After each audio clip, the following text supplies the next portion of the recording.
ବର୍ତ୍ତମାନ ବଡ଼ ଖବର ପାଣିପାଗକୁ ନେଇ ବଡ଼ ସୂଚନା ନୂଆ ଅପଡେଟ୍ ଦୀଘାକୁ ଜଗି ରହିଛନ୍ତି ଏନଡିଆରଏଫ୍ ଟିମ୍ ବାତ୍ୟା ମୋଚା ପାଇଁ ପଶ୍ଚିମବଙ୍ଗ ପୁରା ପ୍ରସ୍ତୁତ ଏସବୁ ଜିଲ୍ଲାକୁ ସତର୍କ ସୂଚନା ଏପଟେ ଆସନ୍ତା କାଲିଠାରୁ ଅସମ୍ଭାଳ ତାତି ରାଜ୍ୟରେ 18 ତାରିଖ ପର୍ଯ୍ୟନ୍ତ ଜାରି ରହିବ ଗ୍ରୀଷ୍ମ ଲହରୀ ଜାଣିବା ସମ୍ପୂର୍ଣ୍ଣ ଅପଡେଟ୍ ତା ପୂର୍ବରୁ वीडियो को लाइक करंतु जदि पारुछंती आपनकर संग साथी मानको वीडियो को शेयर करनियतु जदि फ्रेंड्स आपण माने हमर ए चैनल ले नुआ वीडियो देखछोती पूर्वरु केबे भी सब्सक्राइब करनाती तबे निहाती चैनल को सब्सक्राइब करे सहित पाखरे आस्तुवा बेल आइकन को बजाय रखतांतु तबे संभाव्य बात्या को दृष्टि रखी पश्चिमबंग सरकार प्रस्तुति को जोरदार करिसंती उपकूलवर्ती अंचल गुड़िकरे बात्या मुकाबला कार्य आरंभ हो सारी आज दीघा सी बीच रे एनडीआरएफ टीम मुतयन कर पश्चिमबंग दीघारे जातीय विपर्यय मुकाबला फोर्स 8टी दल मुतयन कर तेज 200 उद्धारकारी 100 जन जरूरीकालीन परिस्थितिर मुकाबला नियोजित कर सूचनायोग्य दक्षिण पूर्व दिग को मुहाई बात्या मोचा एक भयंकर घूर्णिबलय परिणत होइछे।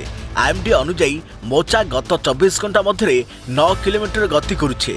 यह घंटा बेगरे उत्तर आड़ को गति करुछे। गतकाली बात्या पोर्ट ब्लेयर ठारू प्राय 520 किलोमीटर दूर रही तेबे बांग्लादेश कक्सर बजार ठारू 1100 किलोमीटर दूर थिबा बेले म्यांमार सिटुए ठारू मात्र 930 किलोमीटर रही बात्या मोचा।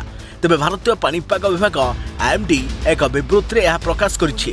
तेबे पाणीपाग विभाग कहिछि जे यह उत्तर पूर्व आड़ को गति करिवो एवं तीव्र हेबो। यह आसंता 14 तारिख अपराह्न रे बांग्लादेश कक्सर बजार एवं म्यांमार पीयू उपकूल अतिक्रम करिवार संभव रहिछे। तेबे एही समय रे पवन बेग घंटाप्रति 160 रु 165 किलोमीटर रहिबा सहित 180 रु 185 पवन झटका मारी पारे। या सहित यह एक भयंकर घूर्णिबलय रूप नेब। तेबे केउठी वर्षा हेब जानि रखंतु।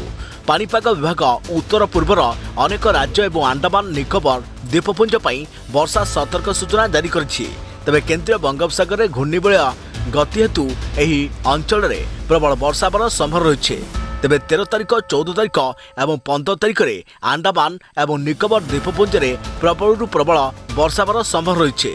तेबे मे 13 तारिख एवं 14 तारिख रे त्रिपुरा एवं मिजोराम अधिकांश स्थान में प्रबल वर्षा हेबार संभव रही। तेबे मे 14 रे नागालैंड मणिपुर एवं दक्षिण आसाम वर्षा एवं केतेक अंचल में प्रबल वर्षा हेबार संभव रही। आउपटे आसंता काली ठारू आकाशरू हेबो निया वर्षा।